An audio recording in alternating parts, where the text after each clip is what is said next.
Hello and welcome to episode 14 of The Content Show. I'm Simon Kearney. Who would have thought we'd make it? Today we're talking about storytelling, corporate storytelling, branded storytelling, how important storytelling is to so many facets of life.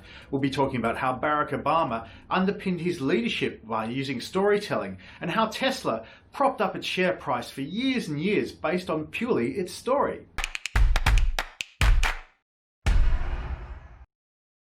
Okay, we're back with The Content Show and with our regular guests, David Austin, our editorial content director, and Artur Matsianov, our scripted content director.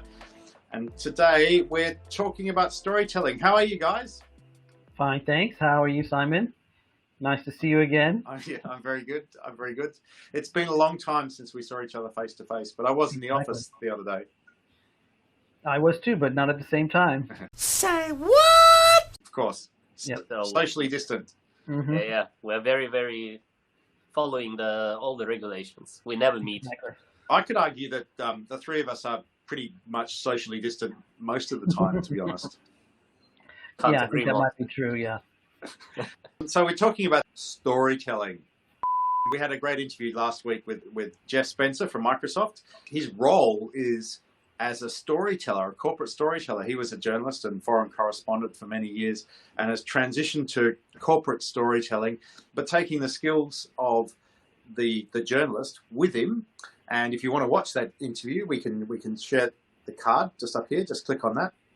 It's very interesting. Microsoft's taken on the values of journalism in terms of accuracy and clarity, and not just getting it right, but saying it in a simple and compact way. What I like about the sort of brand storytelling side is that the story really offers a lot of value to the brand. And I mean, the one I always think of is Tesla. Tesla's share price for many, many years was just underpinned by the story they were telling. That's one example. The other great one is Barack Obama, who always spoke about how storytelling underlies leadership and how the United States had the greatest story in the world. He was able to really bring his stories alive and use that as a basis of leadership. What do you think, David? Well, it is very important. And as you pointed out, Barack Obama is a great example of someone using storytelling for good and underpinning his leadership with stories that everyone can relate to. There is a dark side to storytelling that I wanted to just touch on. It reminded me of a post that a writer named Simon Kearney wrote about 2 years ago called How to Tell Authentic Stories. And in that article, you famously said it's important to employ a bullshit detector when you're reading your own copy, basically, and give yourself that test. Is this believable? Am I being authentic to the true message? I found this great article on the Harvard Business Review about Theranos and the dark side of storytelling. And, famously, Elizabeth Holmes founded Theranos, and she built it up to something like a $9 billion company, basically all on her story. She had a great story. She pitted herself as the hero, a story starring herself as the precocious girl genius who at 19 years of age began pioneering medical technologies that could potentially save millions of lives. So that was a story that resonated, and it propelled her to international fame, and yet it was built on nothing. Her story has become a Greek tragedy in many ways. I think there's actually going to be a Hollywood feature film about her failure. So the story continues. The story does continue. And the author of that piece did say that the ancient prime directive of storytelling is simple: tell the truth. So you do have to base your storytelling on the most authentic truth. And even if you are depicting something in a fictional way, it has to be rooted in an authentic reality, and you owe that to your audience. Well, otherwise it's fraud, really. Well, that's true. I think when we talk about Theranos, I guess there is big mantra in tech startup world, which is fake it till you make it. And a lot of companies obviously build up the initial traction, the interest for their startups and products based on that. They tell the beautiful story, they sell the vision, and venture capitalists, angel investors, initial customers, they kind of buy into that bright future, even though they know that maybe now the product is very, very raw and still has a lot of bugs.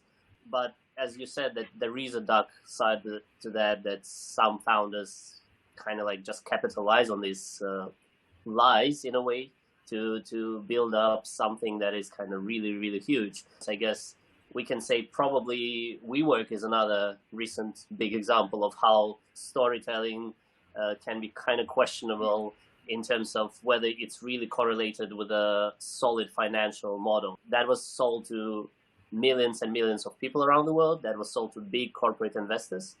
And then we saw the huge rise and fall of the company, and now they have to sort out all this mess.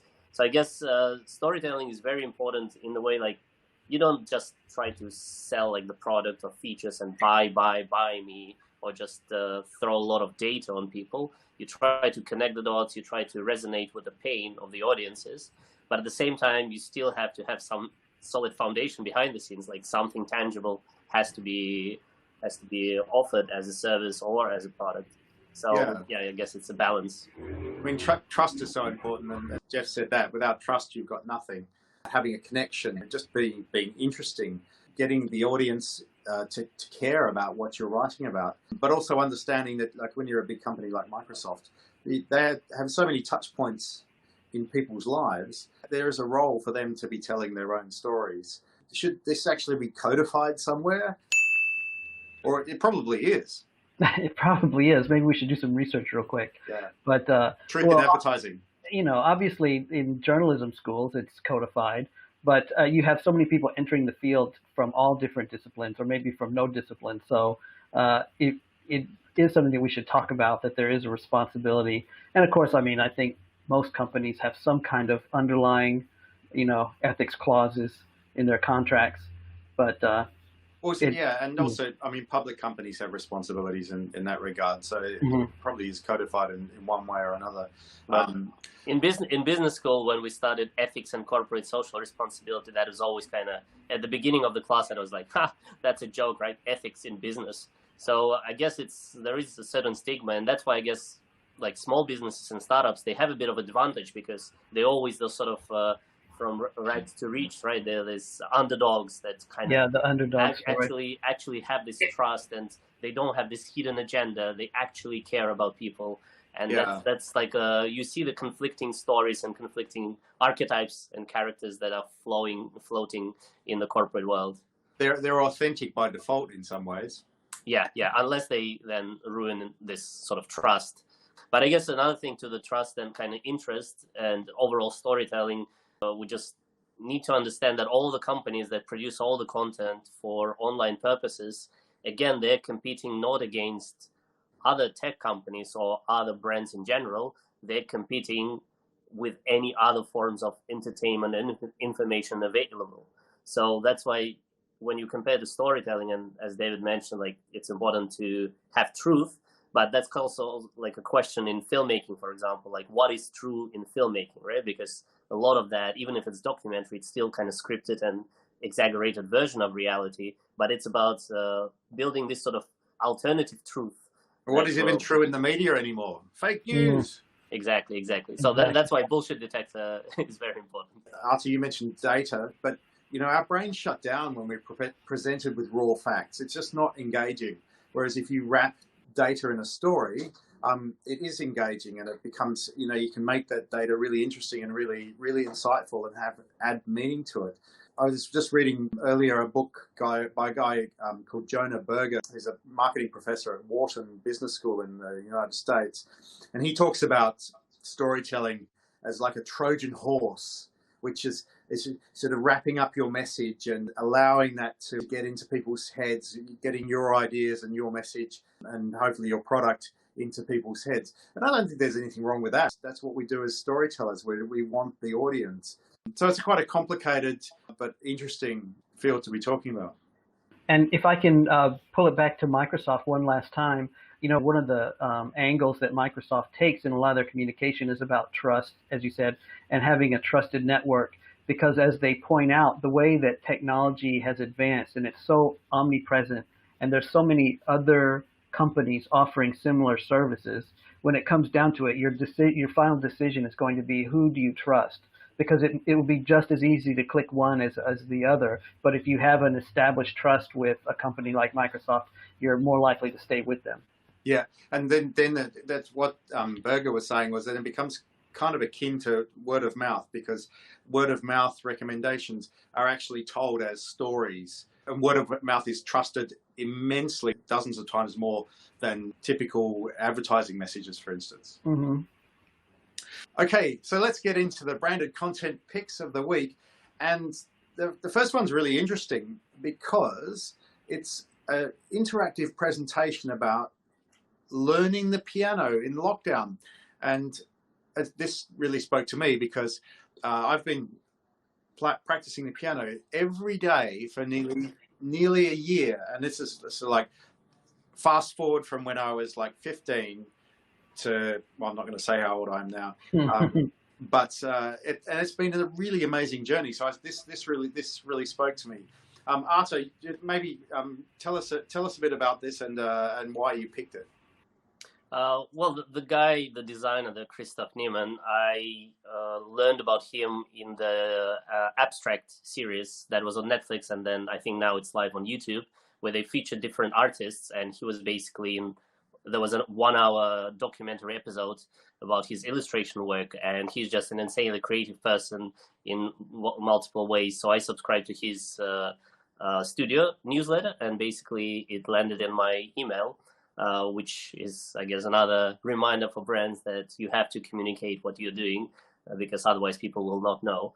And he's been working with the New York Times multiple times. So this one is, again, like, it's very fun, and I guess it's really, really relatable, and it's very simple. It's not a video, but you basically click on each of these images, and it's like a comic book, essentially, digital comic book, and you just go through his journey. You can relate to what he's doing, and he's using a lot of humorous images to portray how complicated can the piano learning be. But at the end, he gives like a very good, right message that no matter how difficult it is, it's more about the process, and that you're just lost in the process of learning versus actual progress, because probably you will never become the next Mozart or Bach. No, that's what you've got to remember when you like your expectations sometimes get ahead of yourself, but it's unrealistic to think that you might get anything beyond an adept amateur. But getting to that point, once you start to get some skills, it's very fulfilling. Yeah, that's true. Absolutely not. That's not going to happen. Yeah, I was expecting some original music as a background for content. I only play one song. Well, you should have mastered it since the age of 15. No. One song since I picked it up like nearly 12 months ago, probably 10 months ago, I suppose. So, all right, looking forward to it. Okay, the next one is a really wonderful piece of animation, and it tells the hidden story of the American icon, Rosa Parks, civil rights activist, famous for refusing to sit up the front of the bus. Is that right? Well, she refused to move. Refused to move. That's right, and sparked the bus boycott, which was in, I think, 1955, around then. Really sort of early days in the American civil rights movement. And of course, what's happening in America is truly tragic at the moment, and so important. Maybe David, you're American. Yeah. Well, this video is definitely my favorite piece this week. It was really amazing, and I had learned about Rosa Parks in history class in America, but I had no idea of the long background, the history that she had before the bus boycott and after. So it was a really eye opener, and just what a heroic character that she had been. She dedicated her life to this, for I guess 30 plus years, and of course, I heard her mentioned just recently in some commentary from the U.S. regarding the George Floyd murder, and someone had asked if a single person can make a difference, and the answer was, well, yeah, let's just look at Rosa Parks. This is one person on a bus, and she made a huge difference that affected the course of the nation. And beautifully animated too. Yeah, it's great style. Yeah.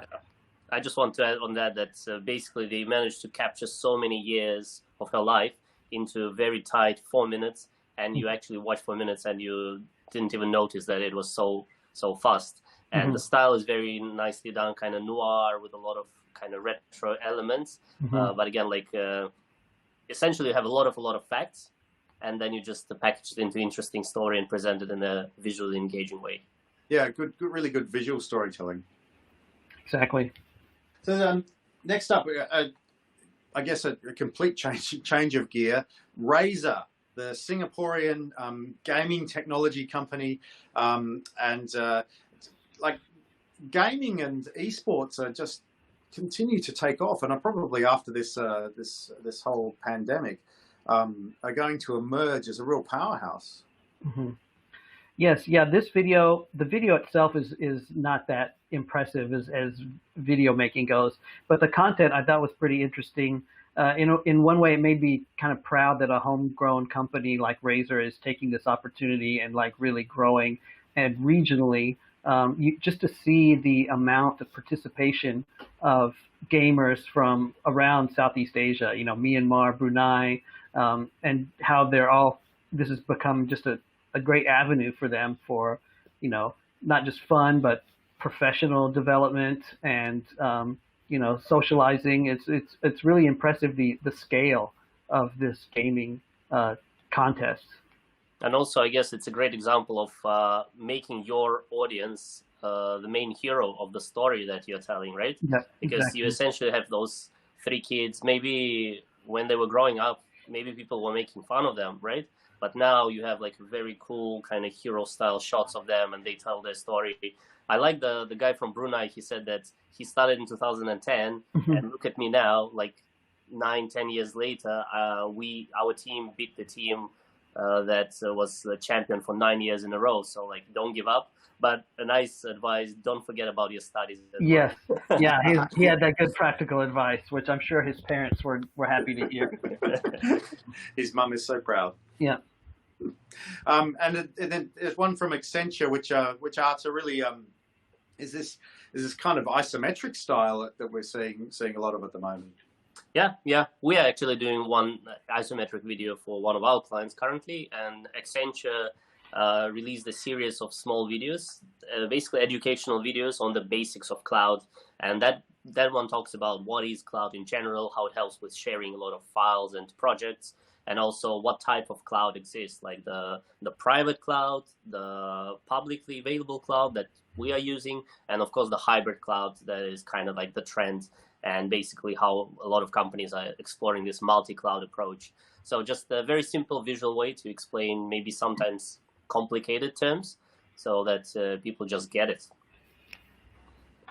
Then the next one's an Australian company called Koala, which they do some great content, and I think that this one, as David said before, this one's it's more about the content than the sort of the video skills here, and it's about rescuing and restoring the glossy black cockatoo population in Australia.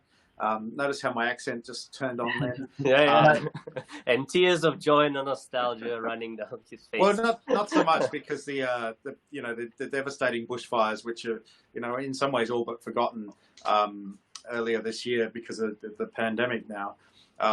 But there's a huge amount of work being done to rehabilitate a lot of wildlife populations, and just really lovely pictures of these wonderful birds. And I had never heard of the glossy black cockatoo before. Is it cockatoo? Is that right? Yeah. Cockatoo. Yeah. It's a cockatoo, mate. And I'd never heard of Koala, the company, before either. So I clicked through to their site, and like we said, yeah, the cockatoo video is not really that sophisticated of a video, but it's important content. But then I clicked through to their site, and their home video on their YouTube page, which is just a 30-second spot that they ran about surviving the economic downturn and buying local, and Australians being stubborn and not giving up. I thought was really well done, and a really nice piece of kind of inspirational marketing that's not like all the other COVID-19 videos. There we go. I haven't seen that one. I'll have to have a look at it. I've seen some of their earlier stuff. Mm-hmm. And finally, speaking of all the other COVID-19 videos, we feature this one, which is a bit old, but nothing much has changed. Mm-hmm. Yes, yeah. So that's a compilation. Well, Arthur, why don't you describe it? I think you had a good take on this mashup of COVID-19 videos. Yeah, and it's funny that we say that it's a bit old, which in the current world of digital marketing means like maybe 1.5 months old. Yeah, right. Not like 10 years old, but the things are moving so fast and so much content is created. But I guess everyone just sees all these COVID-related videos from all the brands, and I think the authors of the video just captured the essence and basically made a really fun parody by mashing up every single element and just doing a quick edit, and then you just realize every single one of them starts with a very sombre music, and then everyone talks about family, everyone talks about being together, tough times. Our teams are here. We are here. We're here. We're here. Here for you. Here for you. We're here for you. And it's just funny to hear all of the same voices, same intonations, and I mean, again, I'm pretty sure all the brands are probably, most of the brands probably mean it when they say all of these things, and they want to portray that they care and they support their employees or just people in general. But you just can't ignore that they all look the same. I love the music though. It's like my favorite Spotify playlist called Atmospheric Piano. Is that the one song that you're playing for the 12 months? No. The one song I play is Bohemian Rhapsody by Queen, which is really long. So it took me a long time before I could even play it through. Yeah, it's a very complicated song. So we are definitely looking forward to listening to it. It's never going to happen. All right. It's never going to happen. David can do a sing-along. Right. I'm just a poor boy from a poor family. All right, guys. Thank you very much. Thank you very much. Episode 14 of The Content Show. Who would have thought we'd make it? Yeah. Good. Keep repeating it every week, and we will make it. Thank you. Right. Thank you. Thanks. Take care. Thanks. Stay safe. Thanks, everyone, for watching.